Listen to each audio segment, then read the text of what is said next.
கூலி படம் மூலம் லோகேஷ் கனகராஜின் மாஸ்டர் பிளான்.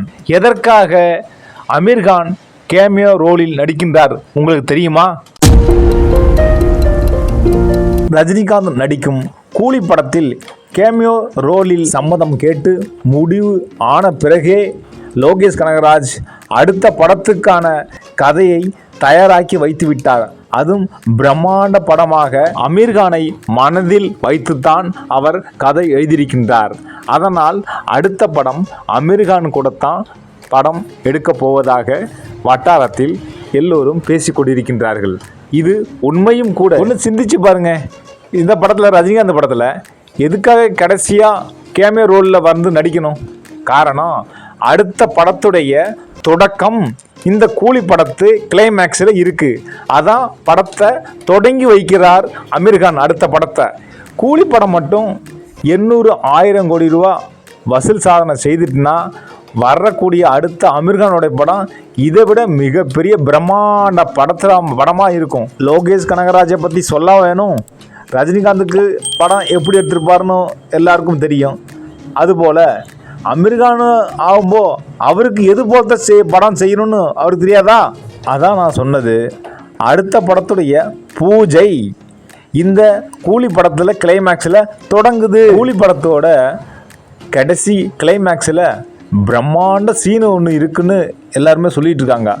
அமீர்கானுடைய மிகப்பெரிய பிரம்மாண்ட நடிப்பு இதில் இருக்கான். விக்ரம் படத்தில் கடைசியாக சூர்யா எப்படி வந்துட்டு ஒரு ஆட்டம் காமிச்சிட்டு போகிறாரு, அதை விட 10 மடங்கு பயங்கரமாக இருக்குன்னு சொல்லிக்கிறாங்க. இந்த படத்தில் அமீர்கான் ஒரு மிரட்டிருக்காராம். இந்திய சினிமாவே திரும்பி பார்க்கக்கூடிய ஒரு சீனா அது. 15 மினிட் தான் அமீர்கான் இந்த படத்தில் வராதான். கூலியில் கடைசியாக அமீர்கான் ஒரு மிரட்ட போகிறாரு. அடுத்த படத்துடைய தொடக்கம். என்னுடைய மனசில் ஒரு ஆசை என்னன்னா, லோகேஷ் கனகராஜ் அடுத்த படம் எடுக்கிறது அது ஒரு இந்தி படமாக ஆகிடக்கூடாது, தமிழ் படமாக இருக்கணும்னு என்னுடைய கனவு. இந்தி படமாக ஆயிட்டுனாக்கா அது நமக்கு அந்த படம் பேருக்கு வாங்கி கொடுக்காது. அதான் என்னுடைய கவலை. அமீர்கானை வச்சு அடுத்த படம் ஒரு தமிழ் படமாக தமிழ்நாட்டிலேயே தயாராக்கி பெரிய படமாக தயாராக்கி இந்தியா முழுவதும் உலகம் முழுவதும் ரிலீஸ் ஆகினா ஒரு தமிழ்நாட்டுக்கும் தமிழர்களுக்கு தான் அது பெருமையாக இருக்கணும் என்னுடைய கனவு. அது லோகேஷ் என்ன பிளான் செய்கிறாரோ.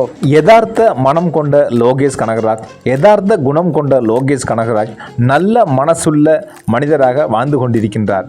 இவர் இப்படியே எப்போதும் தொடர வேண்டும். அப்போதுதான் இவருக்கு வெற்றி மீது வெற்றி வந்து இவரை தேடி வரும். அதனால் தான் இன்று வரை அவர் ஒரே மாதிரி தான் வாழ்க்கையை நடத்திக்கிட்டு இருக்காரு.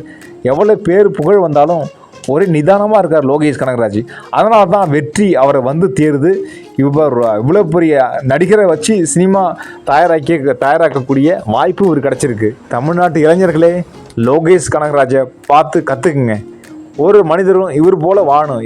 எவ்வளோ பெரிய உச்சத்தை தொட்டாலும் நம்ம வாழ்க்கையில் நிதானமாய் போக வேண்டும், நிதானமாய் பயணிக்க வேண்டும்.